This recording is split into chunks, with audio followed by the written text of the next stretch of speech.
Corona मामलों के बीच बिहार में भी सख्ती बढ़ाई जा सकती है। सीएम नीतीश कुमार ने इसके संकेत दे दिए हैं। मुख्यमंत्री ने कहा कि मंगलवार को कोरोना पर समीक्षा बैठक होगी, जिसमें फैसला लिया जाएगा। स्वास्थ्य मंत्री और विभाग के अधिकारी इस पर बारीकी से नजर बनाए हुए हैं। सरकार क्या कुछ पाबंदी या क्या कुछ निर्णय लेगी, ये आज फैसला होगा। कोई भी निर्णय होगा तो वो 5 से 7 दिनों के लिए किया जाएगा।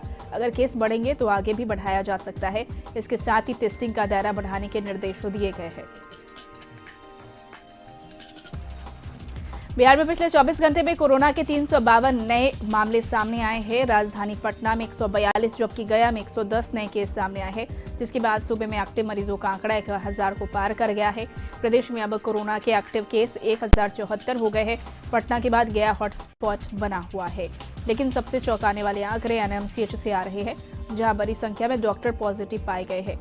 रविवार को जूनियर और सीनियर डॉक्टर और रेसिडेंट सहित 194 डॉक्टरों की आरटीपीसीआर जांच कराई गई, जिसमें 84 डॉक्टर संक्रमित पाए गए।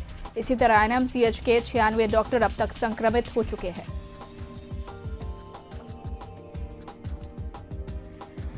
बिहार में आज से बच्चों का वैक्सीनेशन शुरू हो गया है। सीएम नीतीश कुमार ने सोमवार को आईजीआईएमएस से इसकी विधिवत अभियान की शुरुआत कर दी। टीका लगाने वाले बच्चों को मुख्यमंत्री नीतीश कुमार ने सर्टिफिकेट भी दिया। टीकाकरण अभियान में मुख्यमंत्री नीतीश कुमार के साथ बिहार के स्वास्थ्य विभाग की टीम और स्वास्थ्य मंत्री भी मौजूद रहे।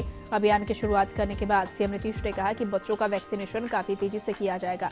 साथ ही राज्य में अभी तक 10 करोड़ से ज्यादा टीका दिया जा चुका है। और मुख्यमंत्री नीतीश कुमार के जनता दरबार में कोरोना की दस्तक नजर आई, जहां जनता दरबार में आए 14 लोग कोरोना पॉजिटिव नजर आए। एंटीजन टेस्ट में कोरोना पॉजिटिव सभी लोग पाए गए हैं।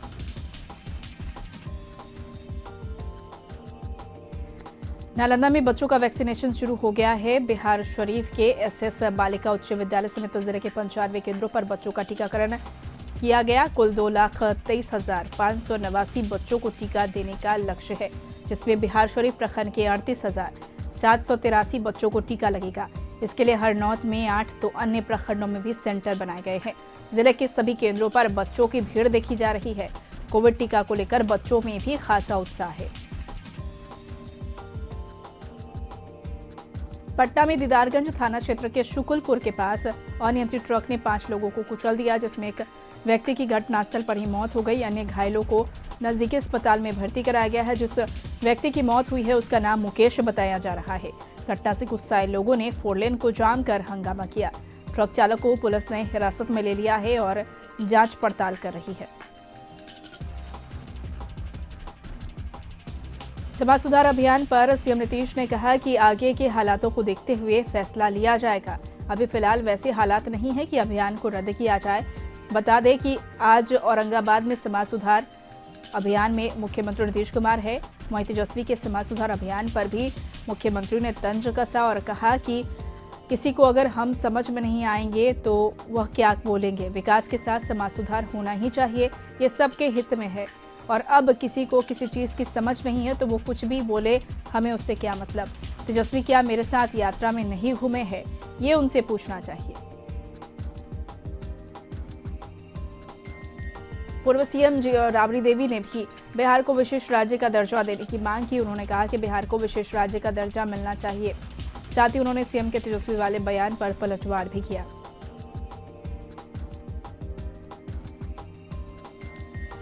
जदयू के संसदीय बोर्ड के अध्यक्ष उपेंद्र कुशवाहा ने एक बार फिर से विशेष राज्य की मांग दोहराई है। उन्होंने कहा कि स्पेशल स्टेट बिहार का हक है और यह मिलना चाहिए। उन्होंने कहा कि अगर जरूरत पड़ी तो इसके लिए संघर्ष का रास्ता भी चुनेंगे। ठंड को लेकर नवादा में भी सभी सरकारी और प्राइवेट स्कूल बंद कर दिए गए हैं। जिलाधिकारी यशपाल मीणा ने कड़ाके की ठंड को देखते हुए 8वीं तक के स्कूल को बंद करने का आदेश दिया है।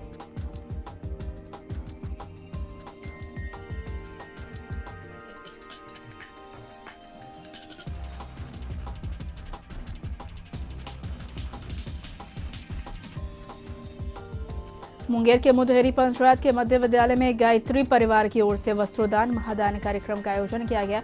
इस कार्यक्रम में एसएसबी के कमांडेंट रोशन लाल ठाकुर और चैम्बर ऑफ कॉमर्स के प्रखंड अध्यक्ष संजीव कुमार शामिल हुए। गायत्री परिवार की ओर से सैकड़ों गरीब और दिव्यांग लोगों के बीच कंबल वितरण किया गया, जिससे कि कड़ाकी ठंड से लोगों को थोड़ी सी राहत मिल सके। पंचायती राज मंत्री सम्राट चौधरी बाढ़ के पंडारक पहुंचे और नवनिर्वाचित मुखिया गोरेलाल यादव के परिजनों से मुलाकात की। गौरतलब है कि कुछ दिन पहले ही नवनिर्वाचित मुखिया गोरेलाल यादव समेत 3 लोगों की हत्या कर दी गई थी। उन्होंने मृतक मुखिया के परिजनों से मिलकर सांत्वना दी और 5 लाख का चेक दिया। मंत्री सम्राट चौधरी ने परिजनों और गांव के लोगों को आश्वासन दिया है, एसआईटी का गठन कर लिया गया है और हत्या में संलिप्त किसी को भी बख्शा नहीं जाएगा। साथ ही स्पीड ट्रायल चलाकर हत्यारों को सजा दिलाई जाएगी।